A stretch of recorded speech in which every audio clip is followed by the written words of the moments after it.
Yeah, and we have we also share a birthday with Ariana Grande. So right. 3 of us. Yeah, which is great. Also great. She won't respond to any of my birthday like joint invites yet, but I think you've invited her to your birthday party. Oh, every time. Yeah. That's cute. Standing invite for some sort of Yeah. joint party with me and Brandon. That would be cool if she came. I mean, I think it makes sense. Yeah, I especially if you, Brandon Brown, and Ariana Grande all had a birthday party, it would be a really good party. I think it would be a great birthday party. Yeah, that would be a lot of fun. Yeah.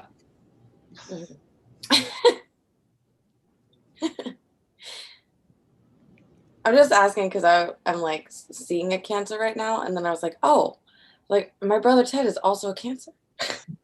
It's great. Yeah, I was like, oh, I understand now. I love Cancers. They're really great. Yeah. My sister's Cancer. I know a bunch of them. Yeah. My favorite nephew. Mm-hmm. Yeah. My best friend is also a Cancer. Who else? My best friend, Ken Walker. What? You have a best friend? I have best friends. I have multiple best friends. I didn't know that. Yeah, me and Ken are close. We went to grad school together. Okay. Cute. When's your birthday, Ted? My birthday is June 26th. Happy birthday. Thank you. Any other celebrations coming up we should know about? Besides Ted's birthday? Marcello's birthday is until November. He's a Scorpio. Oh. Scorpios are tough. Yeah, I can only have one Scorpio in my life at a time. Well said. Same here. My dad. Yeah. Nice. Cool. So you're good. You're at capacity.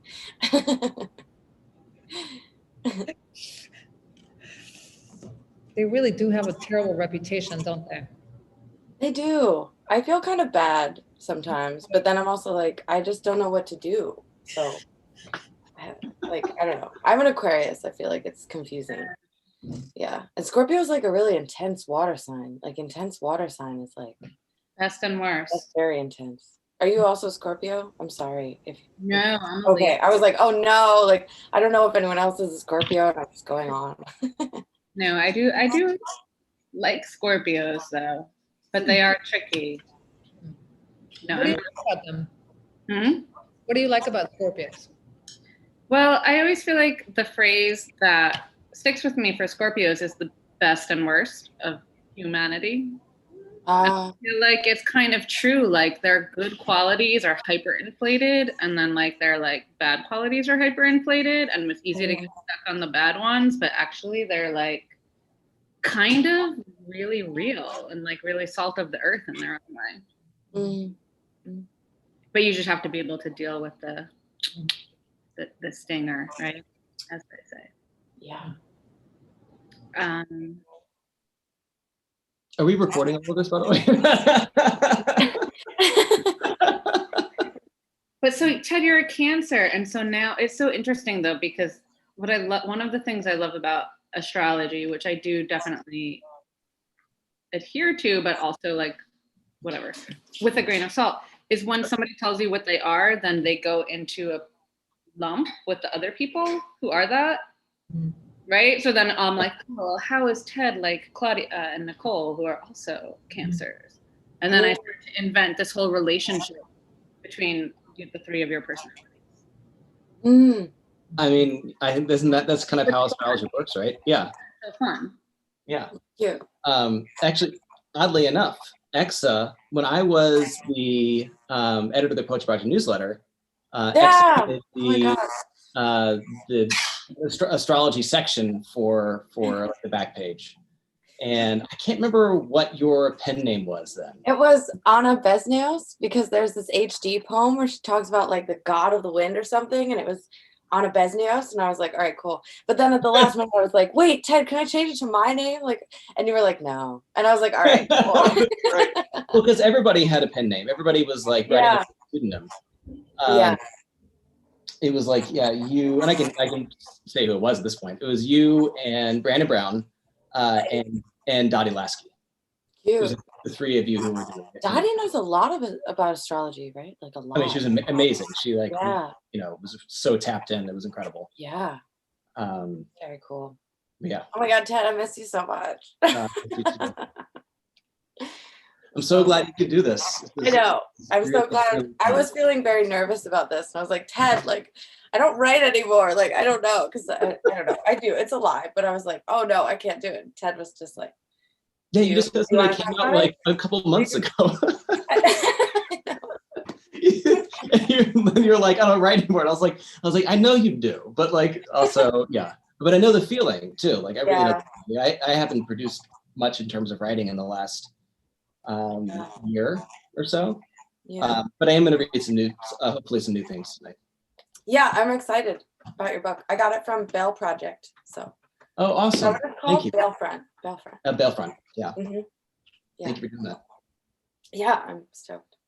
Also got that like radical trans poetics anthology. Yeah, awesome. I was like, One nice. that Andrea and Kay edited. Awesome. Mm-hmm. Yeah, really cool. Cool. Are we ready to start maybe? Well, hi everyone. My name's Teddy Lewis. I'm a recent fellow with Wendy's Subway. Wendy's is a nonprofit reading room and publisher based in Bushwick, New York. And yeah, we're really excited for tonight. We're continuing our Lineage series with Emily. And with that, Emily, take it away. Hi, everyone. Thanks for being here. Thank you so much to the readers, especially. I think as creators, I think sometimes we can get very much in our own heads and our own spaces. And I know that we're all aware of like the energies that are exchanged through all of our like friendships and our reading and our interactions with all of those other creators, both living and dead. But I really wanted to create some space for us to think about the relationships that are exchanged and the energies that are exchanged, you know, in formal institutions, yes, right, through classrooms and things like this, but also through all of the more informal and even radical spaces that we create for ourselves in terms of friendships and mentorships and, you know, just passing interactions even and reading each other and seeing each other. And so this space is a place to just spotlight that exchange of energy among creators and to honor that space. And so when I think of Lineage, I don't think of a line necessarily, although that's one way to think about it. I think much more of just like a, you know, cosmic blast of intersecting, I don't know, particle webs. And so I'm just glad that the three of you sort of got, well, didn't get connected, but rather got like spotlighted through Ted's co-curation of this. And knowing it's not the case that I always know all of the readers. And in this case, it's just really nice because I think that the three of you are also special and all like such great people as well as great creators. And so I'm extremely excited to turn things over to you. The way things are going to work is that Xesxa Despentes is going to read first. Their most recent publications can be found in A Dollar's Worth of Blood, Please, Anti-Capitalist Poets from Adjunct Press and Woodland Pattern. And then they'll turn it over to Ted Dodson, whose most recent book, An Orange, was just published recently by Pioneer Works and Wonder. And Mónica de la Torre will close us out, whose most recent book came out last year from Nightboat called Repetition 19. And if anybody has any questions or comments throughout, you can feel free to drop it in the chat. And you can also check the chat for our readers' bios. So without further ado, Xesxa, take it away. Hi. Thank you. Thank you to Emily and to Teddy at Wendy's and to Monica and Ted. This is really exciting. I'm excited. Okay, I'm just gonna read poems from this book that textbooks did in like 2017. They like continue to be applicable, which is, yeah, thank you. Good bummer. All right.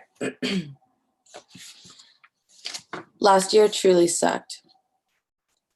I'm glad there's a boundary on a year so I can say last year, like it's over. As if sometime last night I shut a door, pulled down the roll gates all creaky, and locked up the restaurant for good. Left it to the rats of the past. That's not how it works, but on New Year's Day, we all get to wash our hands. I developed this heartless fake laugh last year. It's just pushed air through gritted teeth. It's like a nod. One step away from a nod. I'm not much of a nodder, more vocal. I love to laugh. As a kid, other kids would make me laugh for fun. They'd hold up a spoon and say, spoon. It was so absurd to me, I'd laugh, and they liked that. I love when you laugh, and everyone around you laughs too.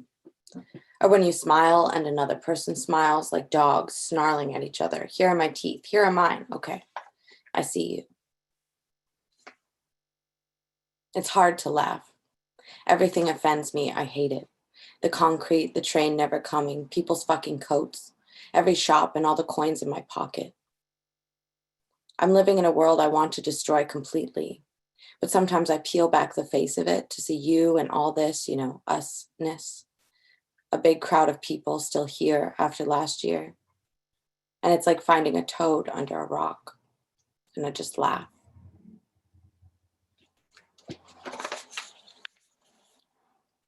I just want to have something to do.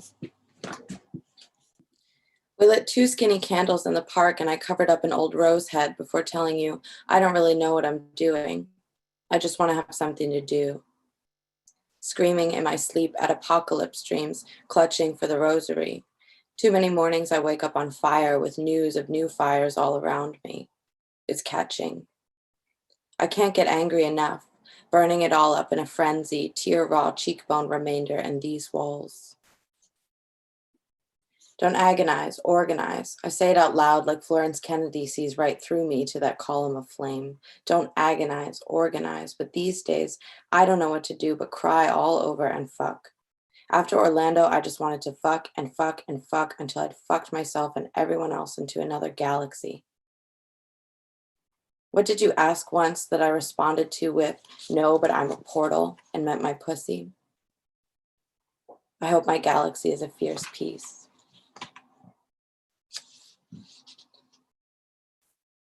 Have a nice day. Some congressman got shot in the hip today. My mind's slime and I hate my job. Found a roach to smoke in the shag rug. I wonder how many are in there and whether I'll become that me that combs through it to find one. Light the roach too close to my lips, getting burned in my room alone. There's a lot of fire at work.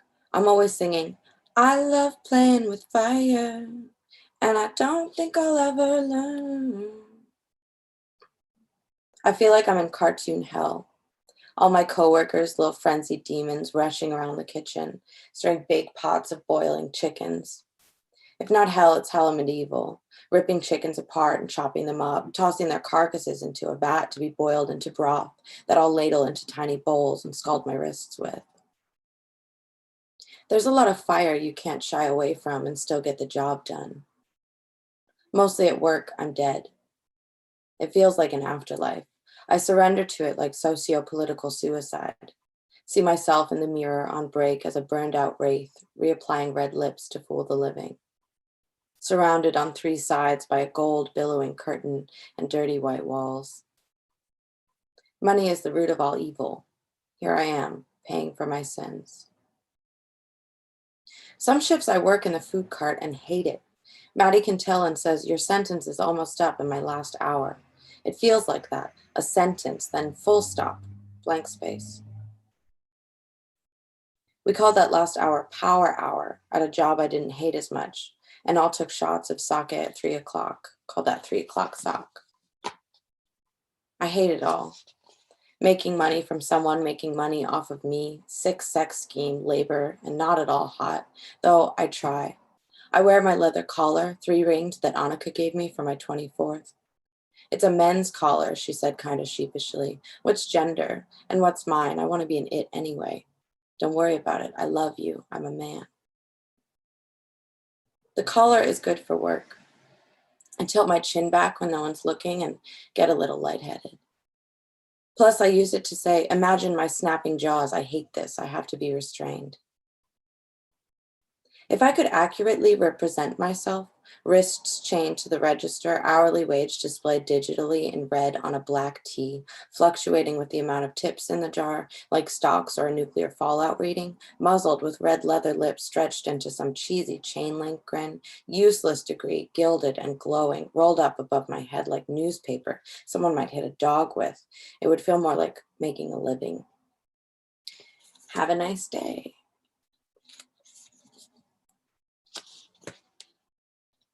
I'm now reading this poem, A Real Person, which always makes me think of Ted. I don't know exactly why, but I'm just like, I don't know. It makes me think about Ted. And I like this poem a lot. I think you like this poem. Yeah, maybe that's why. I don't know, whatever. A Real Person. I'm listening to Frankie Cosmos and thinking about Coneheads and the time I went to the Guggenheim to see a curtain I dreamed about. It wasn't there, like Aomami's portal back to 1984 and Haruki Murakami's big, thick book. A book like a Bible. It felt like a Bible on the train. I wanted to see Felix Gonzalez Torres' untitled, golden, beaded curtain again. When I got to the Guggenheim, they were exhibiting Italian futurism. Futurism is interesting, but all the edges and blurs bore me. Sorry, FT. Sorry, cars. It says somewhere on the Guggenheim's website that the curtain was about membranes and AIDS and transitory passage, which I didn't know when I first saw it in 2010.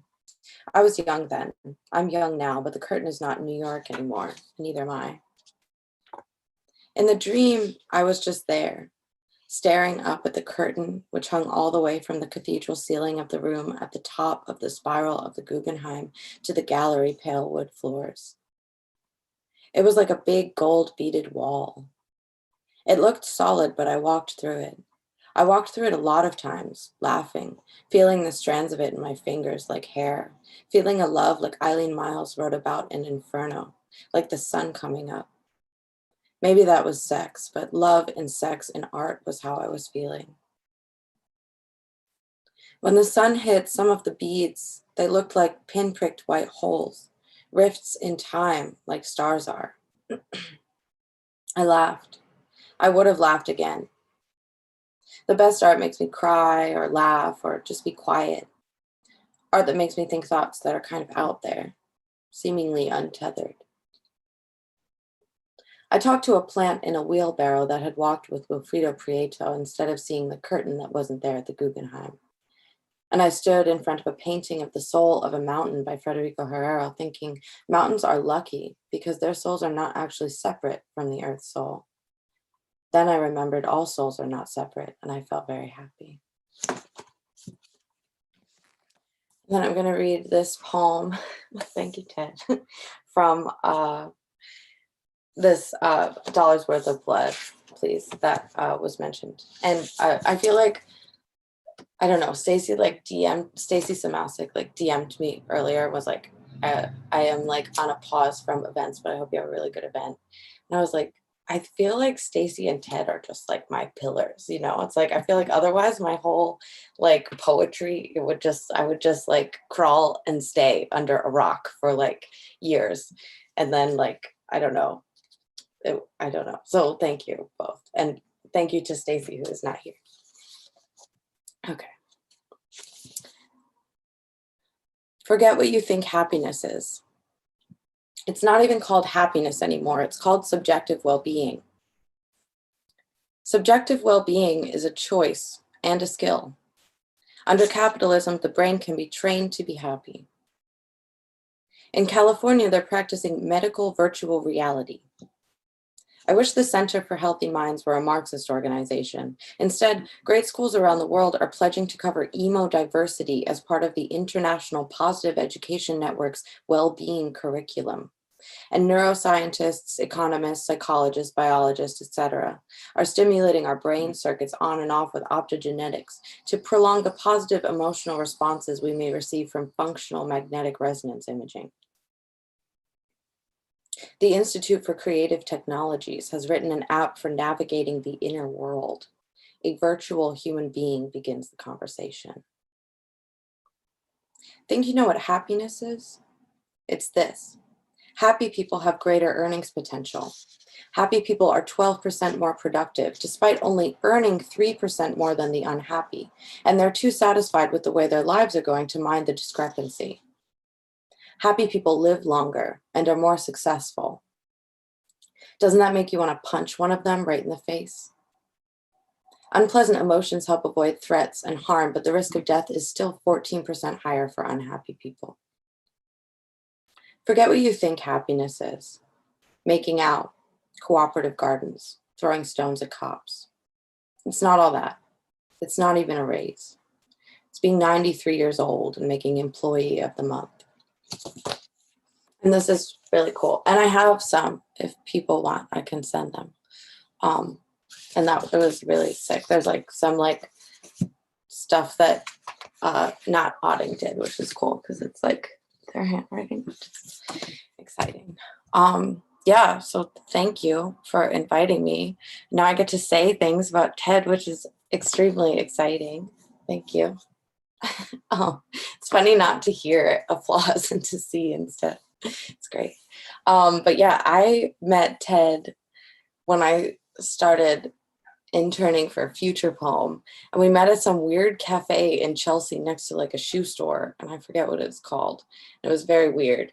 And at that time, and still now, and probably on into the future, I'm like very skeptical of cismet. I'm just like, I don't know, I cannot talk to you for a while, and I just feel like there is like a knife inside of me, and I'm waiting. But Ted is so sweet and kind and like has this very disarming laugh, which is just like wonderful, and like earned my trust very quickly. And I was like, okay, cool, like Ted is cool. And then we went to AWP Boston together, and I don't know if y'all have seen the movie Almost Famous, but it's like there's like this kid who like wants to be like a rock writer or something, like really likes rock and roll, and like gets this like this funny like gig writing for Rolling Stone, even though he's a kid, they like don't know. And he like goes on tour with this band, and there's this really great character like Penny Lane, and he like meets Lester Bangs, and Lester Bangs is always just sort of being like it's okay, like he's like, I'm freaking out, I don't know what I'm doing. Lester Bangs is like, it's fine, like it'll be fine, it's cool, like I'm just always around. And I went to AWP Boston. I just felt like that kid, and like Ariana Reigns like said hello to me, and I was just like, oh my God, like I don't know what to do. And Ted, like since then and on into the future, has just been this like Lester Bangs person. It's so cute. Like I will like freak out, and I'll be like, oh no, I'm not a poet, or like my poems are dumb, or like I'm stupid or whatever. And I remember just texting Ted one night, just being like, Ted, I just want to be a good poet. And he was like, you are. Like, it's just, I feel so, I don't know, lucky to be able to like drop all of this weird like posturing that I feel like I have to do to be this like professional, like I am a poet, like I went to school, and like I know these, it's like, I feel very uncomfortable with all of that. And then, yeah, so it's cool. Ted is great. It's like we've like scammed the world into thinking that we are professional poets, which is great. So thank you. Thank you.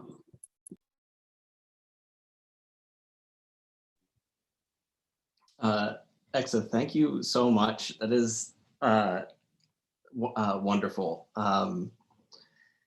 And yeah, I mean, you and I have done so many different things together. I think it was Think Coffee on 8th Avenue, which I don't know if it's still there or not. But yeah, like first off, I mean, so I had the little broadside for here from Crying in the Sun, which actually I brought home from work today because I keep it like by my desk, like kind of like plastered up there so I can always see it, which is very cute. Because I mean, X is somebody that I, you know, until they moved to Portland, you know, I used to see you a lot. And like, you were like, you know, someone I hung out with, I think almost more than anyone else, you know. I always saw you around, and not having you in the city is, you know, it's a bit of a loss for me. I mean, I'm just really happy that we've been able to, you know, stay in touch and stay kind of like connected. And, you know, the premise of this reading was like, you know, Emily asked me to, well, first off, I want to say thank you to Emily Brandt for organizing this whole thing. Amazing. This is so much fun. And thank you to Wendy's Subway, and thank you to Teddy, who's also kind of behind the scenes doing everything. So when Emily asked me to do this, the premise was, you know, that I was supposed to ask someone who, like, as Emily said, like kind of informally sort of like mentored or like, you know, was influenced by me, and then someone who I was influenced by or formally or informally mentored me. And I don't really think that those connections are entirely true in our cases, because I never really felt like a mentor to Xesxa whatsoever. I mean, it was more like, you know, it was just, we were just like, you know, family, you know, we were friends, you know. And, but I do really think that, like, you know, X's work has actually really influenced me like a lot. Like even in what they just read, like in that last poem, love and sex and art was how I was feeling. That's like basically every poem that I write. You know, like that is like the affect of like every single thing that I write. You know, and there's that other line, my mind's slime and I hate my job, which is also, you know, my constant affect too, which is amazing. But, you know, the thing that I really love about Xesxa's work is, like, you know, sometimes it can be, you know, transgressive or shocking, or, you know, you were sort of entering into all these sort of like, you know, very frank places about, you know, sex and death and politics. But at the same time too, there's this like simultaneous reception of their personality, which is so big and so open. And and the thing is, it's really interesting is like, you don't need to be read poems by Xesxa, which is amazing, as you just saw, but also you see that on the page too. There's like this uncanny way that they're able to translate their personality onto the page that is so amazing, and I think is extremely rare. And it's something that like I really try hard myself to do, you know, something that I think a lot about in my own work. And so actually, without further ado, I'll read some poems.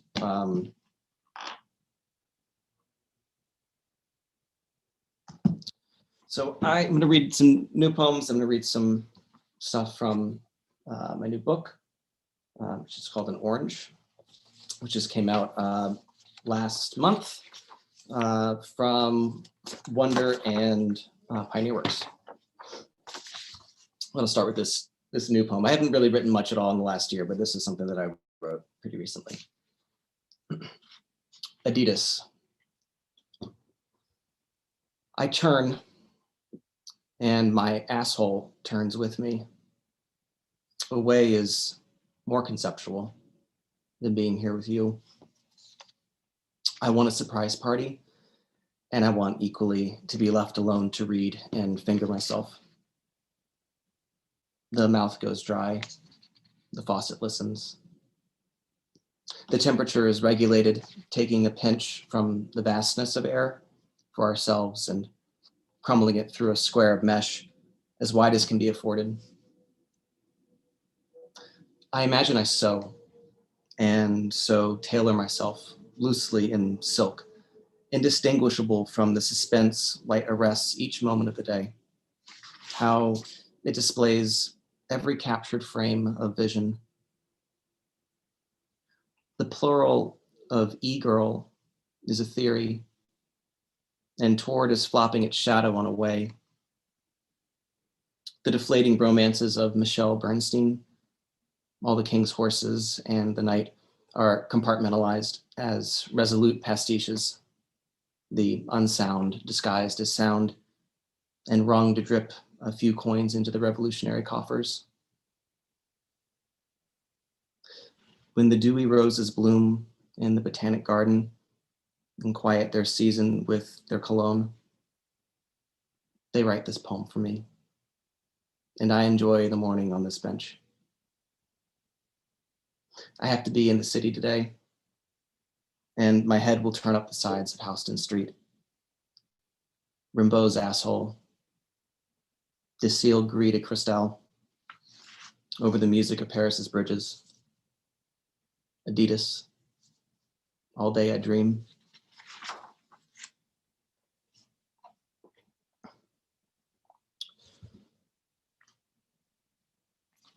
All right, I think I'm gonna read. So, an orange has two parts in it. Kind of the first part is kind of this, long sort of interconnected series of chronological poems, and then there's a second part of the book, which is a long poem, which kind of was written alongside the first part of the book. I kind of wrote them concurrently, and I'm going to read, which I actually haven't really done before, but I'm going to read kind of one of the middle sections of this long poem.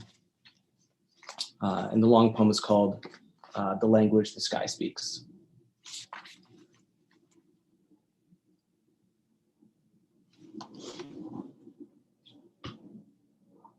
A sudden deletion of consequence, though the notion had just washed over me. Someone had left the door wide open, and a lingering stagnation was filtered out like a shriek into a plush throw. When pressed firmly enough, contrivance and a conviction of public accountability form a hazy glass through which I'm viewed, waiting as my laptop decides whether it should freeze.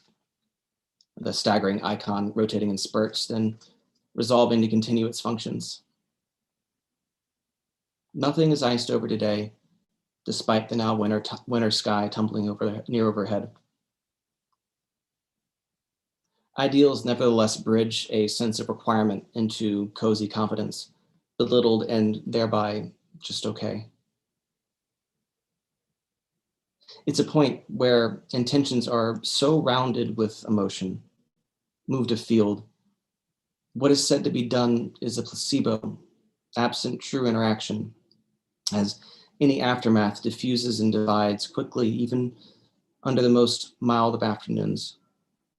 Days spent in the park becoming who we are later, vanished into homes or out of sight before the temperature drops.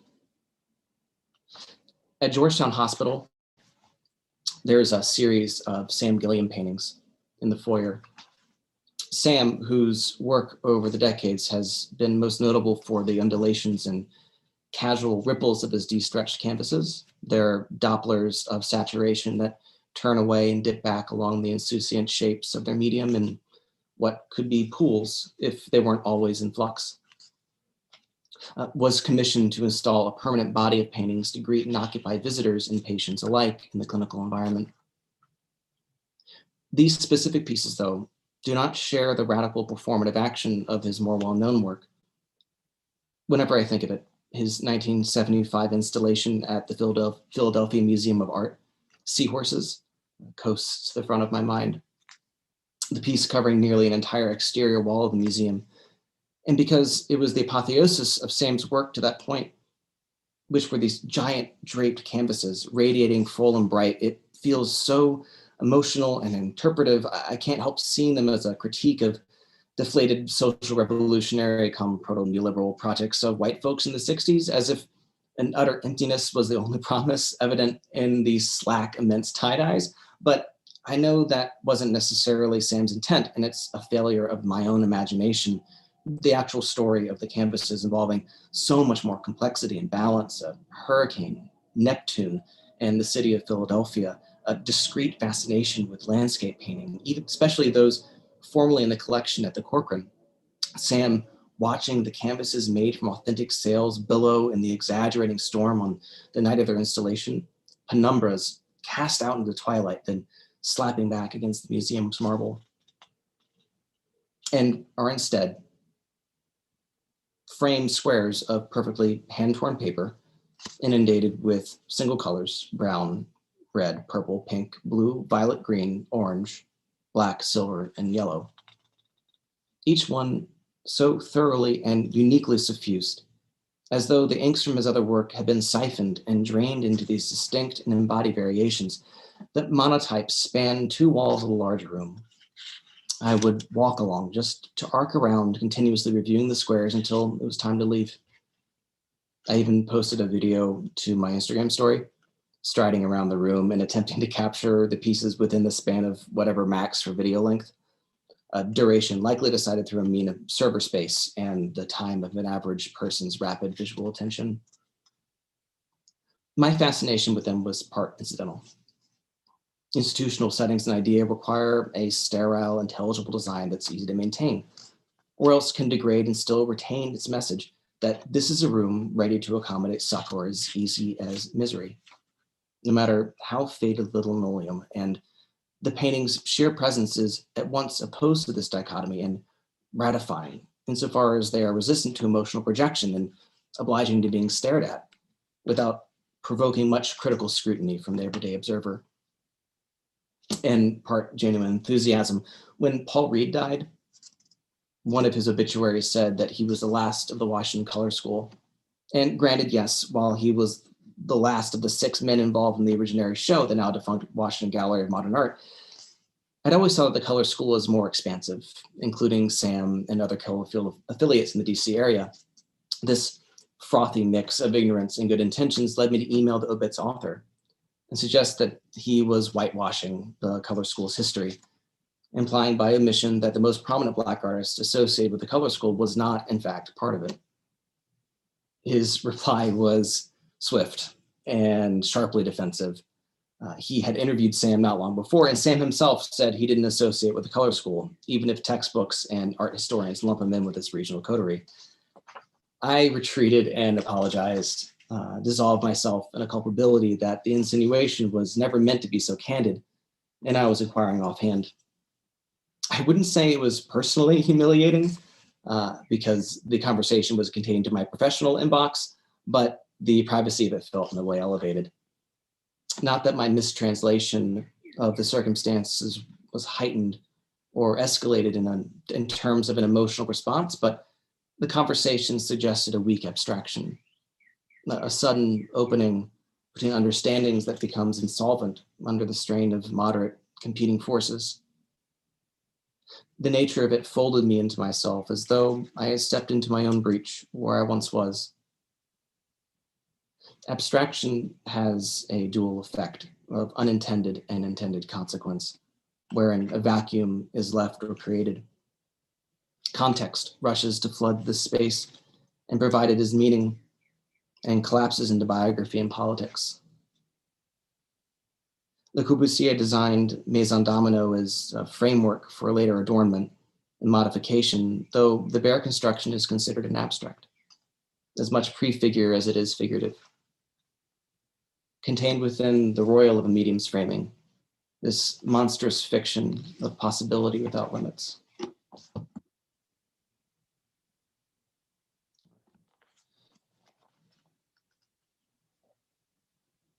I think I'll read one more from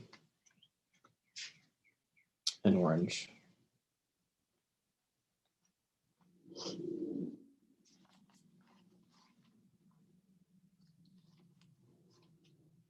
If all this new construction were painted clean as these hotels in South Beach, maybe the sky would be happier, finding affinity among its occupants as the friendlier, newer earth.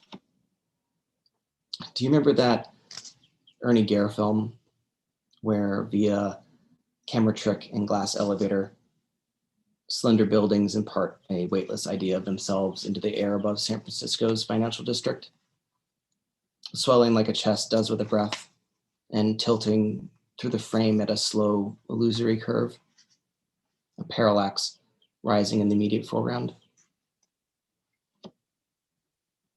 Laughing with objects as if suddenly humanized is my unabashed kink. A show of true earnestness, serving as poultice for the senselessness of its antithesis, credibility. The wild abstracted, or nature taken for its constituent pieces as metaphor.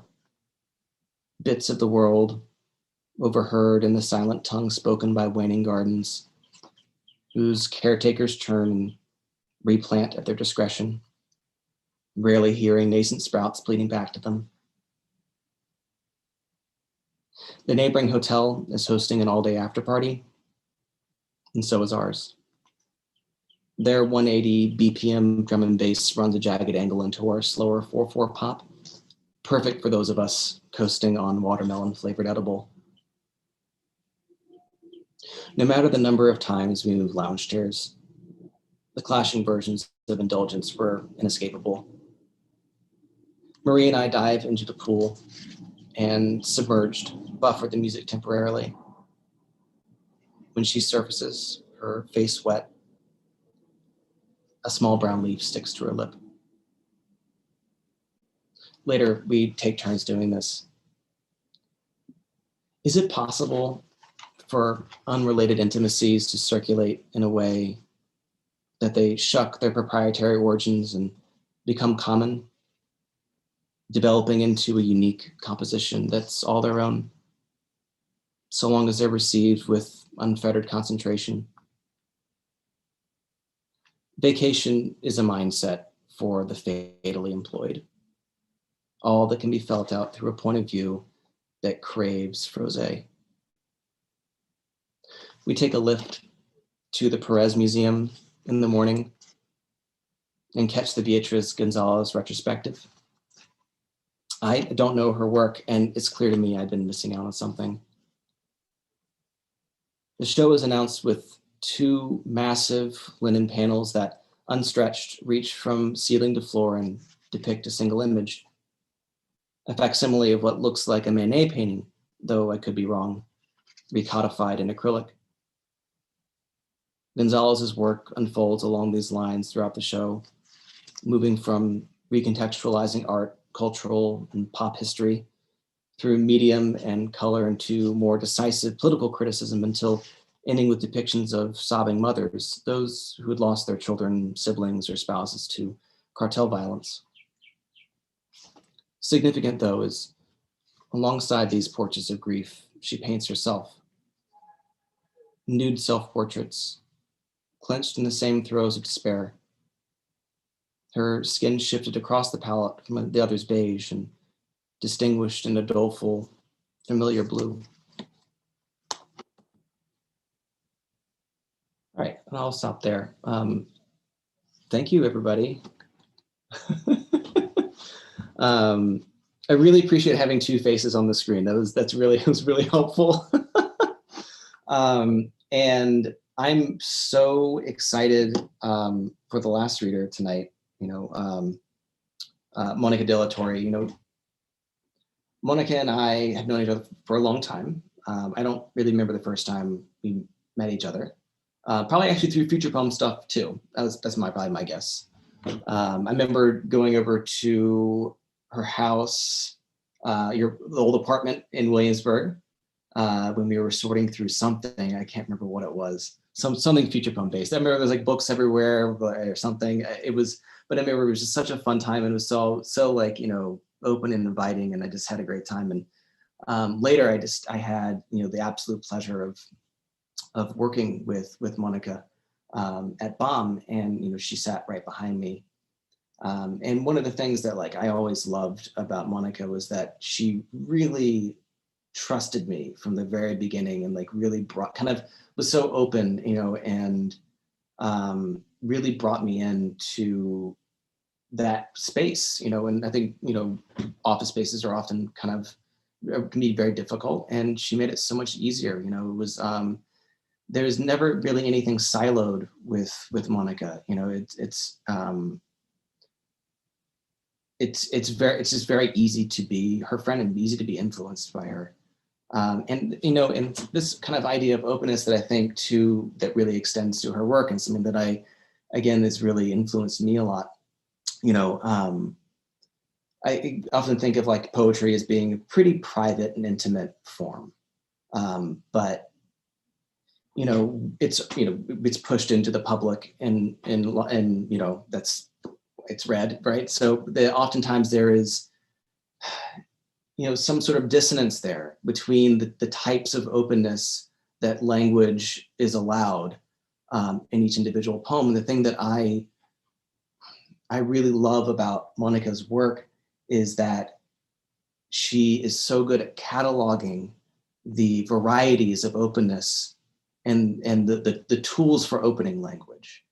You know, and there is a distinctive reason why this is done. I mean, I really do think there's a lot of investment in kind of detorning sort of like the capital structure of language that I find to be incredibly interesting.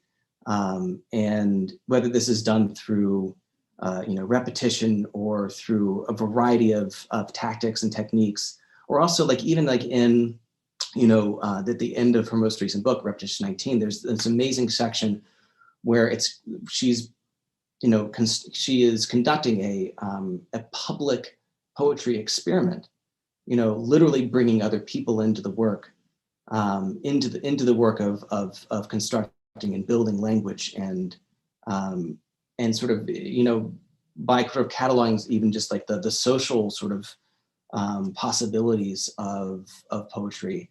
I mean,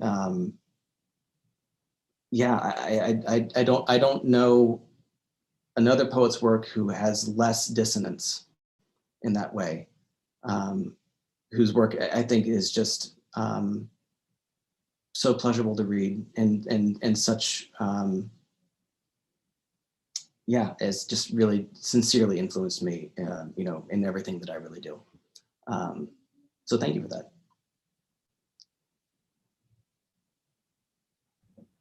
Oh my God, Ted, I'm so moved.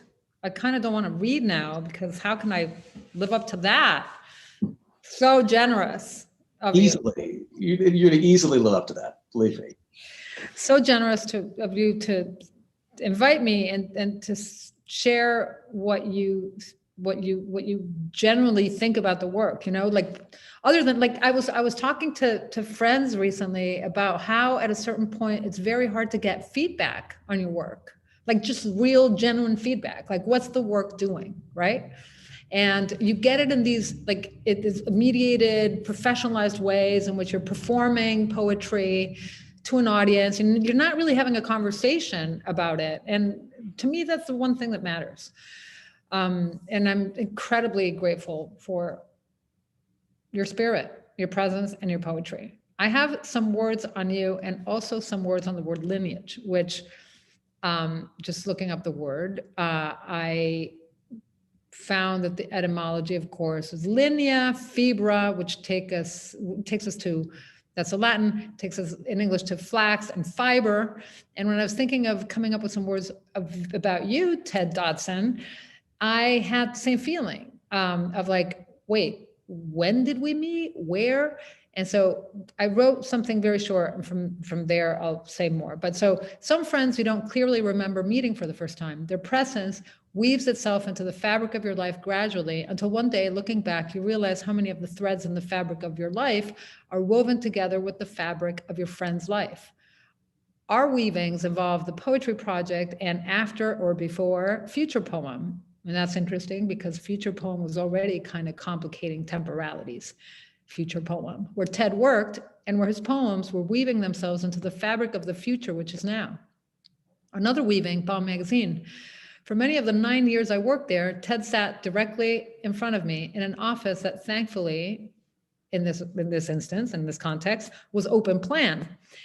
And so I could see the back of Ted's chair on a daily basis and contemplate the ways in which he hated his job, but allowed his magnificent mind to weave all those things that surrounded us to do with art and downtown interdisciplinary experiments, art magazines and artist-run spaces and theory and circulation and distribution into poems that became his two exquisite books, At the National Monument, Always Today, and the recent In Orange. And in both books, I am just so impressed by the way in which you let us witness thought thinking itself through the experience of living and encountering art you weave that into lyric, but we can really witness the distillation of thought in these encounters into something that is not, it's rigorous and conceptual and lyric at the same time. And that is what I learned from you. And so I think now, speaking of how future poem is in the past and is the beginning of these interweavings, or the second stage in these interweavings, I feel like this lineage is now going back, and like you are teaching me in ways that you have no idea. Like I've been, and what the way you even read these poems is so delightful, because you really slow down time and allow the reader to have these encounters with you again and think about these beautiful objects. Sam Gillian is someone who I discovered thanks to you. Even before, you were probably already thinking about his work when you mentioned him at one of the most, yeah, it's like the staff meetings of Bob, which we both lived to tell the tale. We've survived and we could tell the tale of those. I love Bob. I'm just being facetious. But yeah, that's how I first encountered his work. And another thing that I learned from you is how really you just like did your job and were so immersed in your creative process. I think in a way, you, of all the people around us at the magazine at the time, you were the one who, because of what you were doing, it didn't involve the things, the editing and getting so involved in other people's work. You had some, you gave yourself, managed to give yourself the latitude to weave all these things and think about them and process them. And they became these poems. And I'm just like, so impressed every time I hear you read, and when I encounter the work on the page and the objects, everything you know about the book object and circulation and publication is just, it shows in the exquisite objects that you've put out for us. So they're true gifts. And I will now, again, thank you for your generosity. And I love what Xesxa said, like, yes, this totally disarming laugh is so awesome. That's also a gift. Like every time you laugh, it's a gift. Thank you. And your rigor and how you write about sex and how you make us trust you and how you trust us. And yeah, and the sense of the absurd. Okay, I'm gonna read some prose, and it's very, very, very recent. Like it's super recent, and it's part of something that I started a long time ago and I hadn't been able to work on because I was teaching. And that's another anecdote I could go into, the modernism anecdote involving Marjorie Wellish. Every time I think about modernism, I think of that story. It's hilarious. Maybe you can tell it later. It's hilarious. But so this piece, yeah, I had to put it aside, but I'm back at it, and it's, I don't know what it's going to be, but it's one of its components is a series of letters to an artist called Florian. So I'll just like read one of the letters. Dear Florian, I want to be able to tell you how many years have gone by since I last wrote to you. Some might find it curious that there is no record of you ever responding to me, given our hybrid modes of communication and the different temporalities over which they unfold. You text me when you want to talk or meet in person, and I instead prefer writing you letters that trace correspondences that can only surface in writing. At this point, if I didn't write you, or if I weren't thinking of writing you, I might not even notice them. Whether or not they're relevant is a different matter. I like to think that the process of relating them to you is also an excuse for me to begin evaluating their significance, which can take an unpredictable amount of time to manifest. Obviously, I didn't lose interest, although that I lost momentum goes without saying. Hence the preamble, I don't need to keep drawing out. I told you I'd send you more information on palimpsest after seeing your painting show a few weeks ago. I'm sorry I didn't get to it right away. This is my partial, belated way of getting to it. Last Wednesday, I needed to get a shot at my doctor's office downtown. The visit took less than I anticipated, so I took a leisurely walk towards the Oculus, where I'd take the train back home. A soft breeze swept through that morning, crisp and warm at once, very much like on 9/11. The streets were relatively empty and visibility was at its peak. A number of things caught my eye as I strolled south on Church Street. First, the melted steel in the shape of a crucifix that I'd forgotten had been found amid the rubble after the World Trade Center attack. The plaque below describes it as a symbol of hope and explains that the cross before me is a replica of the one found on Ground Zero, which was transferred to the 9/11 Museum. The thought of going to the museum has never crossed my mind, although my encounter with this artifact makes me realize it would be worth visiting to trace how the attack's relics have been folded into the construction of the city's mythology. I keep walking south and spot, to my utter disorientation, a number of glossy signs on the windows of the Century 21 building commanding me to shop 24/7, promising steep discounts on luxury goods 100% of the time. Time hasn't stopped, though. The Century 21 digital clock in the northeast corner of the block-long store confirms that it is 11:31 a.m. on May 26 and corroborates my experience of perfect weather conditions, 75 degrees. Yet the store's main entrance is shuttered and its shelves are empty of merchandise. The whole word-image ensemble before me is a conundrum sharing the dark humor of those clocks you see every so often on the exteriors of funeral parlors. Who wants to know the exact time when passing by a funeral home, let alone entering it? Hadn't the department store gone bankrupt right before the pandemic? Time is running out, but I find myself suspended at the entrance of the Oculus, looking north and thinking of you.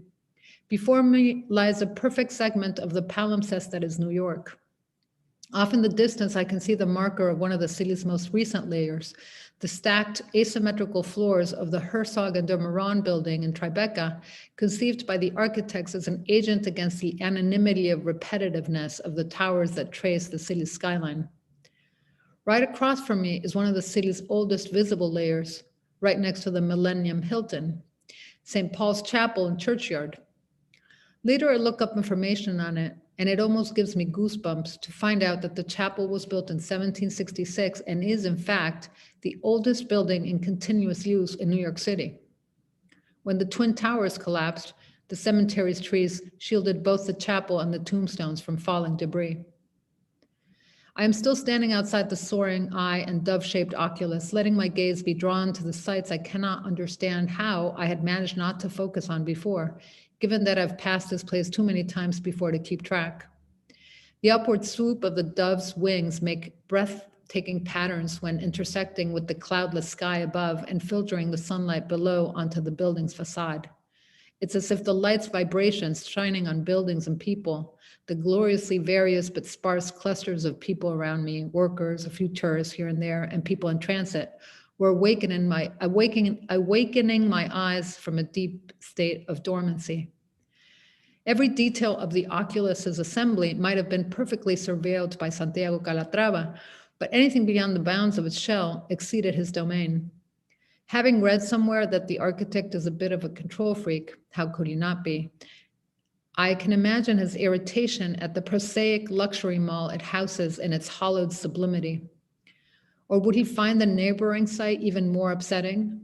The upbeat graffiti-covered bricolage of corrugated metal right next door covers the construction site of the rest of the complex, which includes the perpetually delayed edifice that someday will be the second iteration of the World Trade Center 2 tower. I decide to backtrack toward a medium-sized building from what seems another bygone era. I can't really tell much except that from where I'm standing, it seems to be across the churchyard on Vesey Street. My perspective changes entirely once I'm in front of it. If you were looking at the vacant souvenir shop on the ground floor only, you'd never think it was part of the same Art Nouveau structure with the ornate copper roof that magnetized me toward it in the first place. The shop's windows display faint decals of lined-up torsos sporting I Love New York and NYPD t-shirts alongside new decals. Mona wants to rent this space, and Mona, making of a new age, under a Mona Lisa with the speech bubble, text me 646-328-6267. When I look up the building online later, the map first takes me to the wrong gift shop. New York Loves Us, on the corner of Vesey and Church. I suppose you'll find its name clever and somewhat amusing, and that perhaps it might even prompt you to ponder who the us in the phrase refers to. Shopkeepers, tourists, city dwellers? After a few tries, I'm able to identify the building on 20 Vesey. Built in 1907, it was the headquarters of the New York Evening Post until 1927. The 4 limestone figures on the upper portion of its facade were designed by architect Robert D. Cohn to represent 4 periods of publicity.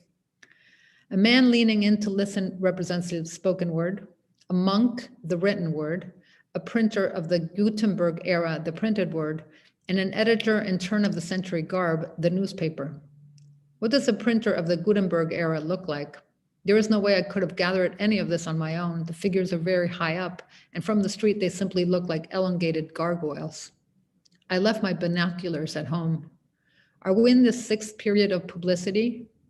If figures corresponding to publicity's evolution were added, a guy with a shaved off head and a turtleneck and Birkenstocks would represent the internet, and social media would appear as a dude in a hoodie holding an iPhone. When would women enter the picture? Now it's really getting late, but before heading back home, I want to take a photo of the crucifix around the corner to look up later. Then and there, I realized that the parish housing is St. Peter's Parish, the oldest Roman Catholic church in New York City. When I turn on Barclay Street to find out more about the church, there is your named saint, Saint Florian, patron saint of firefighters and EMS workers, honoring the members of the fire department who died on 9/11 and those participating in the rescue and recovery effort, besides 3 other statues in memoriam. There's Saint Joseph, patron saint of workers and those working at the Double Trade Center on that faithful day. Saint Michael, the Archangel, patron saint of police officers, and Mary Magdalene, the first witness to the resurrection, here in remembrance of those who died in the airplanes that crashed into towers, those coming to the site to mourn them, and in particular, quote, those who do not even have the small consolation of having recovered their remains, end of quote. Were you here on 9/11? I was, which means I've seen the city survive its 3 most recent waves of destruction. And I know I've got a cache of grief stored somewhere within that out of the blue can leak out at any moment. There was a time last winter at a remote reading when a line in a poem I wrote with park visitors at Madison Square Park a few years ago, I am a friend of my friends, misquoting Mandelstam, released some of it and made some of us well up with tears. I walked back to the Oculus feeling gravity's pull tugging at my feet. If my knees are shaking, I don't know it until I'm back in Long Island City and fire trucks and police cars race by so loudly, I stop to see where they're going. A kid leaving a coffee shop passes right by me in the direction opposite mine. He's wearing a Warhol double Mona Lisa t-shirt. The coincidences are freaking me out. Are they significant? You'd think I was writing a constraint-based work of nonfiction after Parek's Life of User's Manual, in which every chapter has to have the following elements: palimpsest taking any material form, a cross, 2 sets of 4 statues, duplicates of the Mona Lisa, an allusion to a Florian, which I read is synonymous with fireman in German, so that when people cry fire in German, they call out for Florian, and ruins. Later that night, I'm not surprised to find a section on crosses and skyboxes amid your writing for your show, which you called The Stories Always Told into 2 Years. Quote, when a horizontal cross is used, the sky, distant mountains, distant buildings, and other unreachable objects are projected onto the cross's faces, thus creating the illusion of distant 3-dimensional surroundings, end of quote. Does New York love us, Florian? XO, me. And I will end with that. Thank you so much. Thank you all so much for that amazing reading. And thank you everyone for joining us. Yeah, thank you everyone. This was so great. Thank you for sharing your beautiful writing with us tonight. Truly was very special. And yeah, with that, have a great night, everyone.